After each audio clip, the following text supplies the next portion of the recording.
Welcome to the 12th global edition of d10e. We've started in 2014 in Singapore, then went to San Francisco, Amsterdam, Bucharest, Tel Aviv, Kiev, Warsaw, again San Francisco, Gibraltar, and now we're here. Davos is a special place. This stage has held many world leaders who came here to give inspiring speeches, to cut deals behind the scenes, and to change the world. And I hope we're here for the same reason. We didn't want to have a big 900,000 person event because it's a lot of work to bring people here in the middle of Liechtenstein and Zurich. We wanted to have a special small group of people that we could all network with each other. We could all listen to each other's ideas and pitches.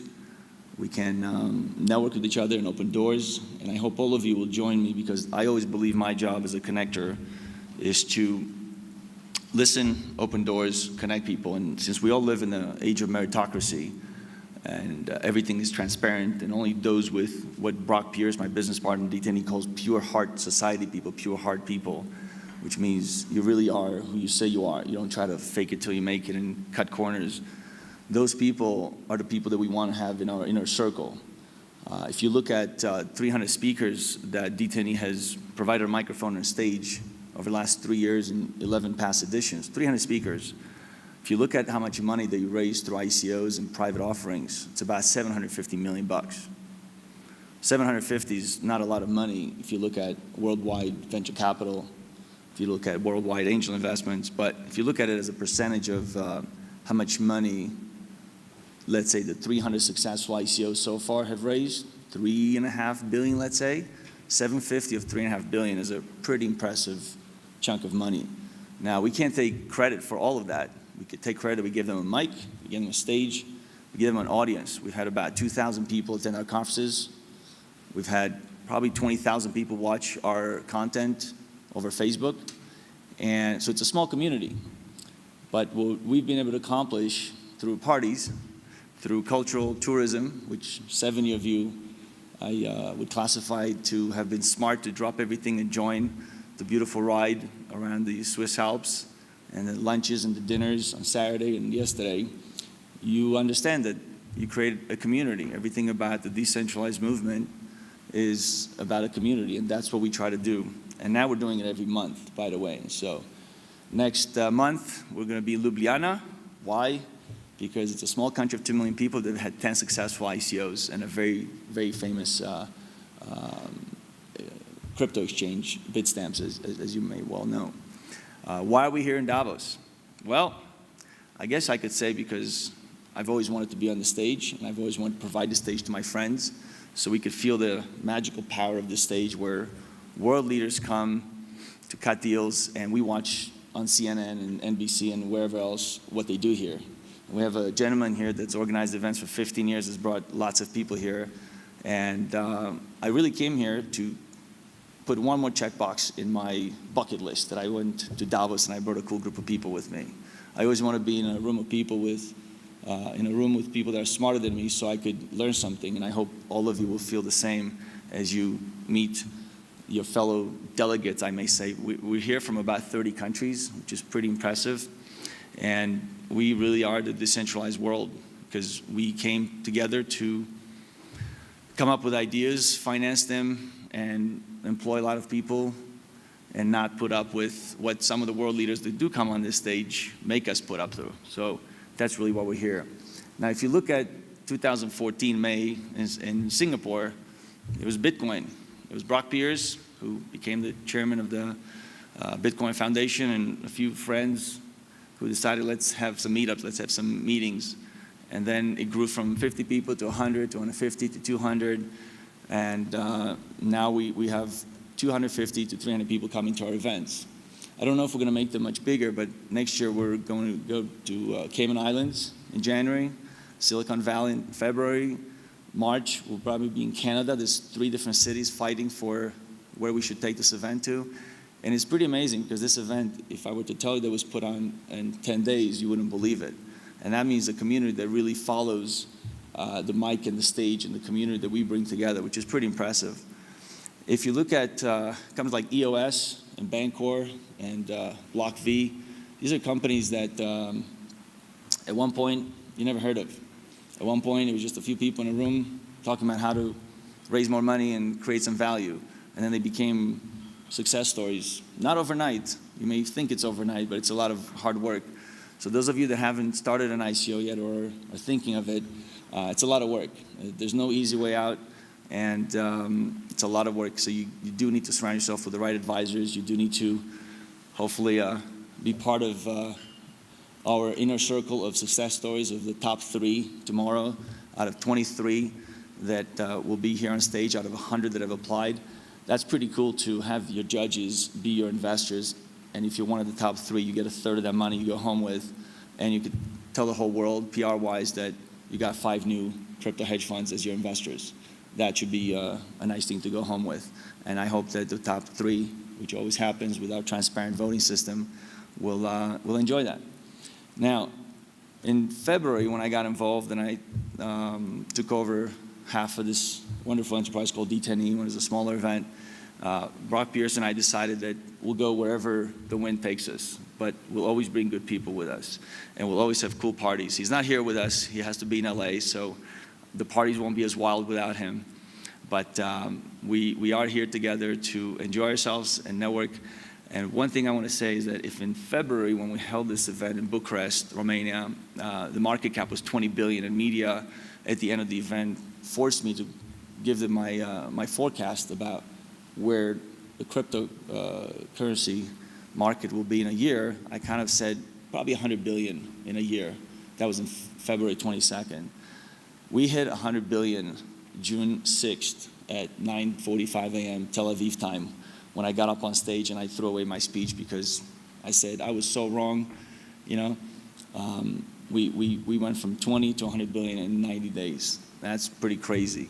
A lot of people in our families and friends don't understand what we do, but as long as we provide more educational content and more conferences like this, and there's more crazy people like Patrick that come up with ideas, hey, let's go to Davos, let's go to this city, let's go to that city, then we're going to create this market. Now, if I were to make a forecast, and I've been asked many times, and I refuse to talk to media anymore about making any more forecasts because I know I'll be wrong, I will say that in 12 to 24 months, if we all continue doing what we are doing and we bring in more of our friends into this space, there's no reason why we shouldn't be at $1 trillion.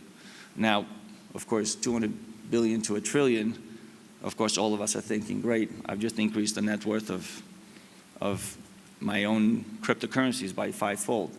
And that's not the way I look at it. The way I look at it is all the new entrants are going to bring a lot more value than we could ever conceive between what we're thinking today and the way our ventures will take shape. So in February, I had a small sponsor from Kiev, Ukraine, 4 guys who had a great idea to create the first ever closed-end crypto fund. They were going to raise $100 million, and they needed me and Brock as advisors. So they drove down for 22 hours from Kiev to Bucharest, and for 2 days they chased after us and they tried to get us to be advisors, and we finally sat down with them for dinner at the end of the conference, and we said, you should raise a $5 to $10 million fund. They ended up raising $7.6 million. I joined as an advisor. I met Patrick Salm, who was at that time a 10-year, tenured executive at Credit Suisse. And we provided that credibility to 4 Ukrainians who really didn't have credibility throughout the world. And now they're the #1 crypto hedge fund. First quarter, 61% ROI. Second quarter, 72% ROI.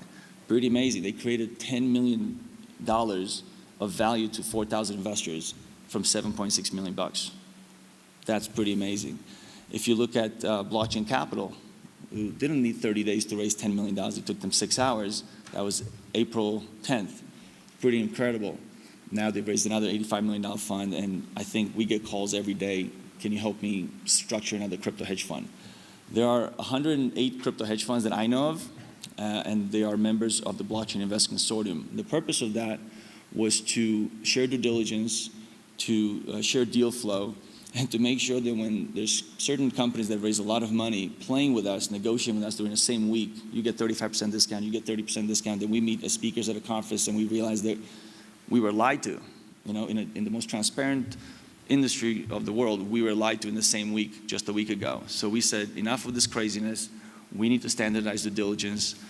Patrick and his colleagues have come up with Purity, which is an association bringing forth more standardization to the ICO crazy world that we live in, which none of us can really rely on anything that happened in the recent past because everything changes so fast.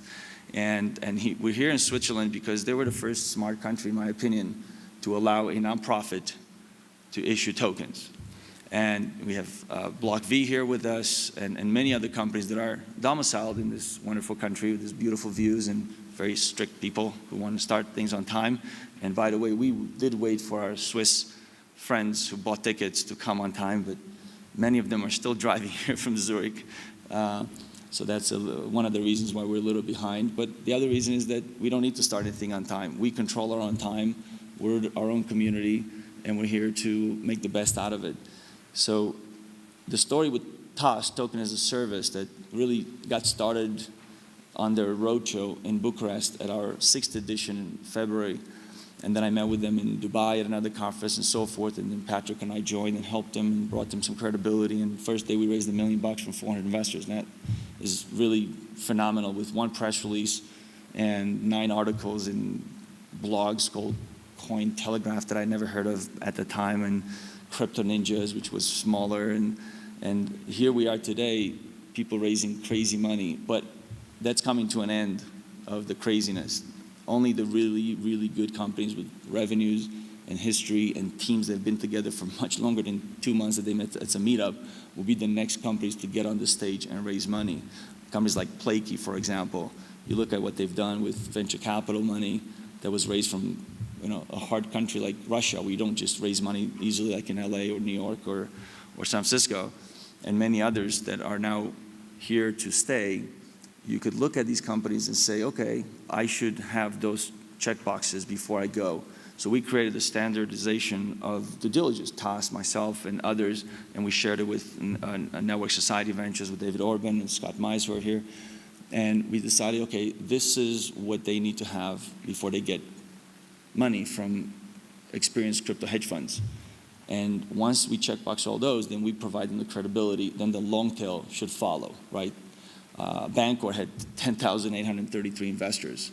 We were in the first 20, 30 of them, and we provided and we helped them to bring that credibility to the world. And you're going to hear tomorrow from what I believe is the smartest woman in crypto, Galia Benarzi, one of the 3 co-founders of Bancor. Their ICO was put 6 days right after our conference. June 12 was their ICO. It was 2 hours and 25 minutes it took to raise 153 million, which is pretty phenomenal, 400,000 Ether at the time. And now a lot of our conferences are put together strategically for various people to use as a roadshow or as a launch pad. 2 weeks ago we were in Gibraltar because the head of marketing from the Gibraltar Stock Exchange reached out and said, hey, I'm coming to Kiev to see how your conference is, and that I want you to come to our little country, which is one of the 3 main countries attracting ICOs because they were smart enough to allow their legislature to adopt us. We're going to be in Kazakhstan next year. Why? Because they were smart in June to say, hey, we also want to be one of these countries that welcomes blockchain ventures, and we'll tweak our legislature to permit that. Lithuania, we have a gentleman here who's now part of our inner circle, and he's coming with us everywhere now, and we're going to be in Lithuania next year. So we're going to go wherever the wind takes us and wherever we believe we could create value. But the story to continue with TAS is that Patrick and I joined the advisory board. We met a few times. Then we met in Switzerland again at another conference in September.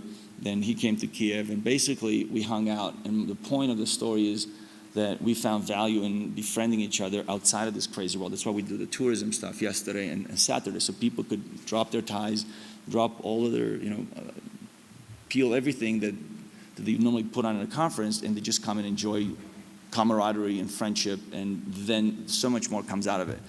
So Patrick said, Kiev, why are you doing this in Kiev? You should do this in Davos, you should do this in Zurich. And Patrick has a wonderful ICO that it's called SmartOne. He's got his colleagues here, and you learn a lot about it. And it's really not just another token. It's really a benefit to everybody in the blockchain space and beyond. Same thing with Purity. They decided to allocate time and money to create another association again, for the benefit of the community.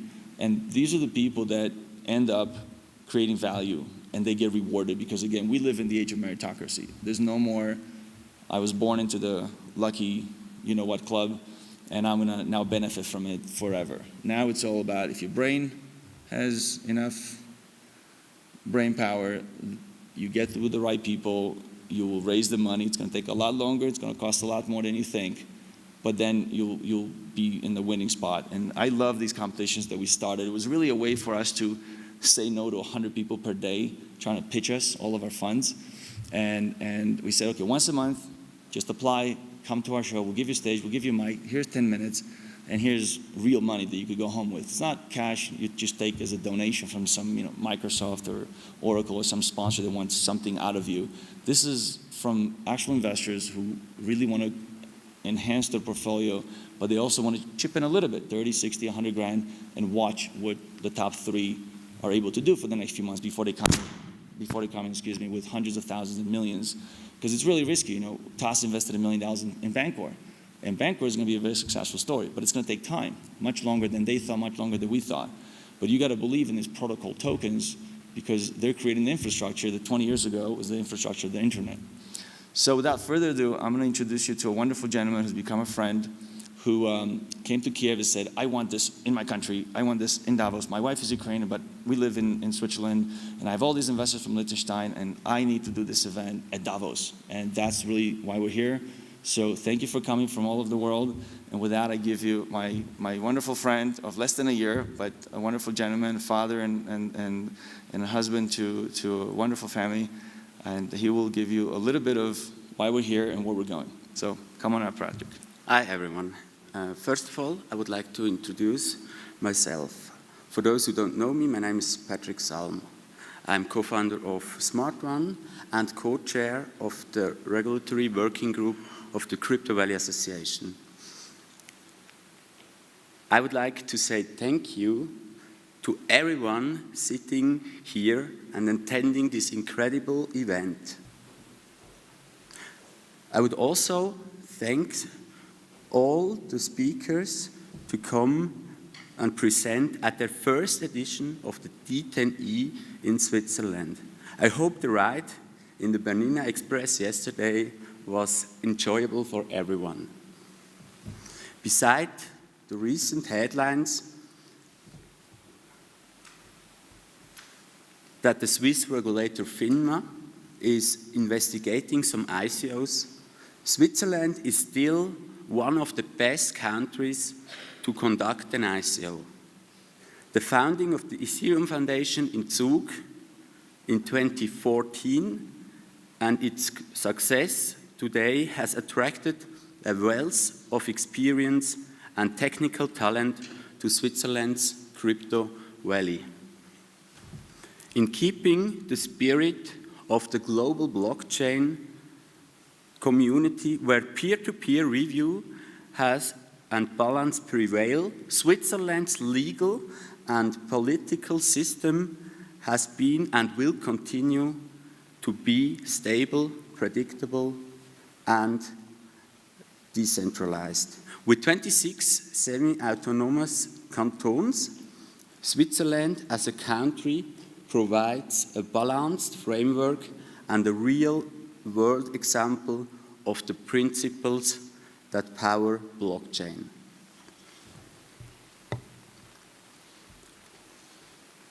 As a means to encourage the community to foster best practice and weed out scammers, the Crypto Valley Association recently announced the ICO Code of Conduct, a framework designed to guide ICOs on proper conduct, taking into account all legal, moral, and security obligations, which is expected to bring clarity and confidence towards a new, rapidly growing asset class. Over the course of the next 2 days, we prepared a unique program with great educational content from our global speakers and presentations from some of the most promising ICOs. You will also among the first to learn about Purity, a non-profit organization with a bottom-up approach for sustainable standards for the blockchain space. I believe that we are here for this edition at the d10e. Quite an amazing planning and pool of subjects to discuss. I'm thrilled to participate in this event and looking forward to hear all the different keynotes and speeches. Thank you very much once again for being with us. Thank you, Patrick. Thank you for all the Swiss people that came here today. I just want to say one last thing. If you haven't yet read our welcoming letter, which Patrick alluded to some piece of it, I just want to make sure you understand the reason why we put the last 3 words in there, last 3 sentences, our little slogan that we started a few conferences back. We got tired of best regards and sincerely and karmic regards and all these different methods of ending our letters. And we realized that love is trust, as Socrates, Plato, and Aristotle 3,000 years ago talked about and philosophized, right? So without trust, nothing happens. So lots of love. The next one that we put there is create value. We do not like leeches. I don't think anybody here is in that category. You're all good people, like Brock Pierce says, pure-hearted people. And we never talk about the money that we take in and what we're going to do with it. We talk about how we're going to pass on the wealth. So love, create value, and pass on the wealth is really our message to all of you. And I really hope you'll join us in that journey. And I hope that we'll be mentioning your names and your company's names, and then you'll host these events in different parts of the world that you have interest in and bring the whole crypto world there. And together, we are much stronger than individually